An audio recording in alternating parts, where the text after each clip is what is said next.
I have no idea why I was thrown out, why I was thrown out of Singapore.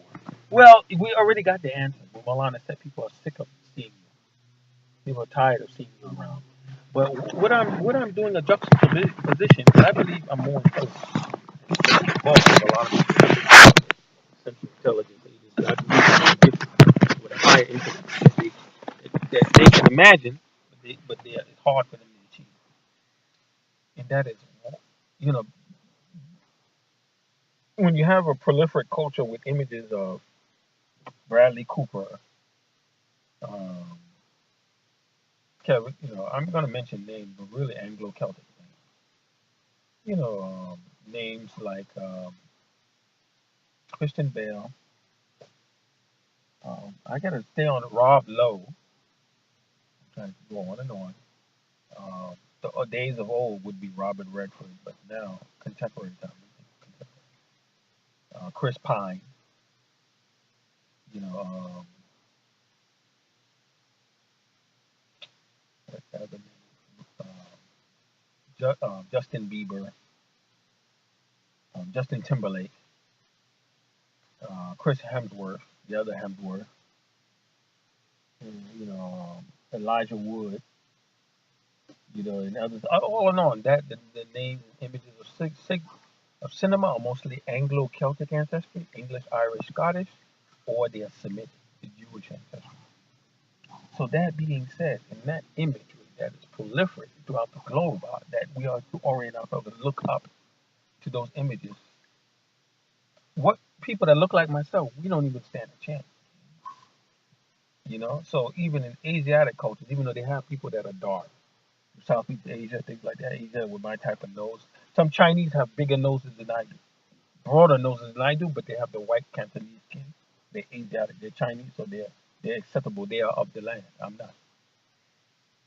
So there's this pale that really hangs over me personally. People get tired of seeing me. They get tired of looking at me. See, Salim Mujahid, who's now recently married to an African sister, and he's a 60-year-old man, mashallah, by the Gregorian calendar. By Islamic calendar, he's 63. I don't know how that happens, but he told me that I have to just keep my mouth closed, go to the mosque, and leave immediately. Don't talk. Don't get involved with people. Don't ask for anything.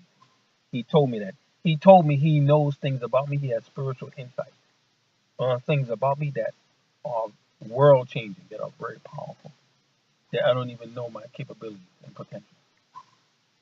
So what happens is some of the intelligence community in the State Department and other organs that we don't know about yet, which we will know in the future, for public record, they know these things and they have decided to suppress these things. One of the greatest ways they've decided to suppress, keep a man like myself from being married. Don't let somebody like me be married. Yeah, because marriage unlocks the potential, especially if you are an extremely sensual person. Sensual could be like an artist's pen on a canvas, visually or audibly. My father was very audibly sensual. He could almost taste music. He had what they call the golden ear. I don't have that. But it has not been nurtured. I would have to be taught that for music and for concertos and for sounds, subtle nuances in various Western or even Japanese or other types of music. Brazilian, whatever it is, wherever it came from in the world, he could detect various nuances to where he was an extreme audiophile into Koss, Macintosh, Bose, and other types of names. Names I can't even think of right now. Harman Kardon, all that since the 1960s and 70s. He was involved. Extreme audiophile, and a lot of that stuff. When my father died, I could have had access, especially his clothing. I wanted my father's clothing. I couldn't even have that due to government activity, going to my brother Stephen Messenden of Kenosha, Wisconsin, and telling them lies that I've been brainwashed. I believe personally they've gone. U.S. officials have gone to my relatives and people that I have tried to have close relations with and told them that I've been brainwashed by Islam. Where you see the Muslim community wants to keep me out. So that means the Muslim community is online. They're down with the program. To what? To disenfranchise Afro-ethnic males in Congress. They're down with the program. Yeah, they're down with the program. They support the program. And so that's why I said now, when I was trying to live throughout Southeast Asia, they would have news spikes of black men of this, black men of that, when there was actually Nigerians. I'm not Nigerian. And sometimes if you say to a Nigerian, because they have a thicker cranium, they have a wider, broader structure, shoulders and everything than I do. They're more manly looking, a lot more masculine looking, more hair on the arms, more. They have hair on their chest. Nigerian. You tell them that I'm a Nigerian, they'll be insulted. Nigerian will get upset. So now what they did was with Najib Razak, which I believe is a Western concoction of influence. Sometimes Westerners won't go direct. Sometimes they'll go to Asians who are embedded in those countries to instill or to instigate policy. They go to Asians. So what they did was they introduced the the new ISA Act, the renewing, but the removal of the term definition of the ISA Act, the indefinite detention. They removed it, and that is no limit. It's truly indefinite. Before it was detention, the ISA Act, but it had a limit. Now there's no limit. It can be indefinite. It could be for years and decades on end.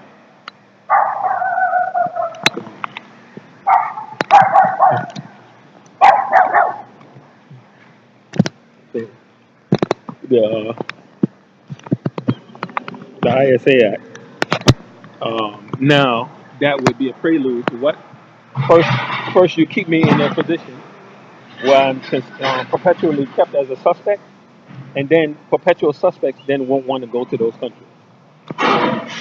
So that what removes the possibility of a black man being able to lift himself up in Southeast Asia or in America, particularly one of Muslim ancestry. Because the marry outside of that, there's going to be complications, even dietary complications.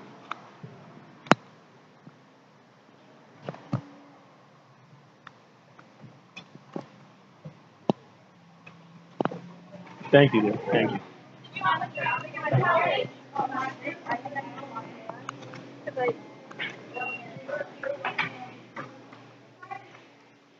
I can look and imagine. And she must have felt like it was the help seniors day.